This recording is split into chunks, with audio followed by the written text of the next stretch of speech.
मुरारेः पुलकभूषणमाश्रयन्ति भृङ्गाङ्गनेव मुकुलाभरणं तमालम्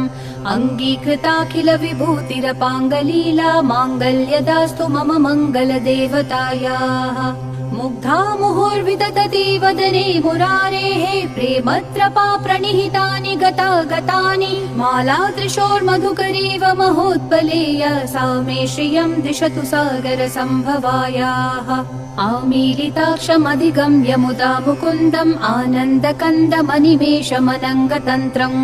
आकेकरस्थितकनीनिकपक्ष्मनेत्रम् भूत्यै भवेन्मम भुजङ्गशयाङ्गनायाः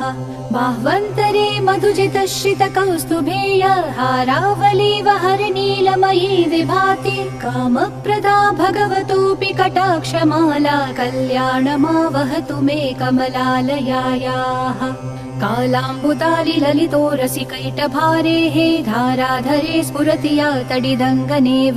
मातुः समस्त जगतां महनीयमूर्तिः भद्राणि मे दिशतु भार्गवनन्दनायाः प्राप्तं पदं प्रथमतः खलु यत्प्रभावात् माङ्गल्यभाजि मधुमाथिनि मन्मथेन मय्यापते तदिह मन्थरमीक्षणार्थं मन्दालसं च मकरालय कन्यकायाः विश्वामरेन्द्रपद विभ्रमदानदक्षम् आनन्दहेतुरतिकं मुरविद्विषोऽपि ईशन्निषीदतु मयि क्षणमीक्षणार्थम् इन्दीवरोदर सहोदरमिन्दिरायाः इष्टाविशिष्टमतयोऽपि ययात्रयार्त्रदृष्ट्या त्रिविष्टपपदं सुलभं लभन्ते दृष्टिप्रहृष्टकमलोदर दीप्तिरिष्टां पुष्टिं कृशिष्ट मम पुष्करविष्टरायाः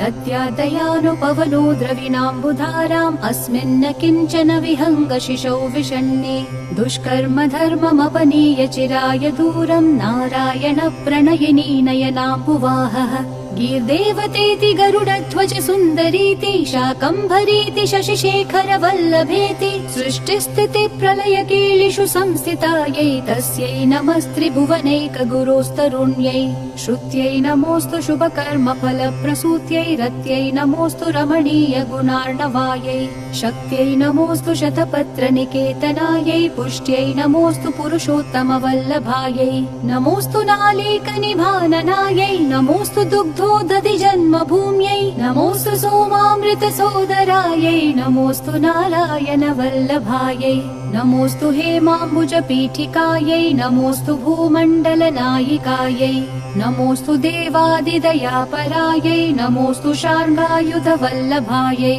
नमोऽस्तु देव्यै भृगुनन्दनायै नमोऽस्तु विष्णोरुरसि स्थितायै नमोऽस्तु लक्ष्म्यै कमलालयायै नमोऽस्तु दामोदर वल्लभायै नमोऽस्तु कान्त्यै कमलेक्षणायै नमोऽस्तु भूत्यै भुवनप्रसूत्यै नमोऽस्तु देवादिभिरर्चितायै नमोऽस्तु नन्दात्मज वल्लभायै सम्पत्कराणि सकलेन्द्रियनन्दनानि साम्राज्यदान विभवानि सरोरुहाक्षि त्वद्वन्दनानि दुरितोद्धरनोद्यतानि मामेव मातरनिशं कलयन्तु मान्ये यत्कटाक्ष समुपासना विधिः सेवकस्य सकलार्थसम्पदः सन्तनोति वचनाङ्गमानसैः त्वां मुरारि हृदयेश्वरीं भजे सरसिजनिलये सरोजहस्ते धवलतमांशुकगन्धमाल्यशोभे भगवति हरिवल्लभे मनोगे त्रिभुवनभूतिकरी प्रसीद मह्यम् दिग्हस्तिभिः कनककुम्भमुखाव्रसृष्टस्वर्वाहिनी विमलचारुजलप्लुताङ्गीम् प्रातर्नमामि जगतां जननीम् अशेषलोकाधिनाथ गृहिणीम् अमृताब्धिपुत्रीम् कमले कमलाक्षवल्लभे त्वं करुणापूरतरङ्गितैरपाङ्गैः अवलोकय माम किञ्चनानां प्रथमं पात्रमकृत्रिमं दयायाः स्तुवन्ति ये स्तुतिभिरमीभिरन्वहं त्रयीमयीं त्रिभुवनमातरं रमाम् गुणाधिका गुरुतर भाग्यभागिनो भवन्ति ते भुवि बुधभाविताशयाः इति श्रीमच्छङ्कराचार्याकृत श्रीकनकधारा स्तोत्रं सम्पूर्णम्।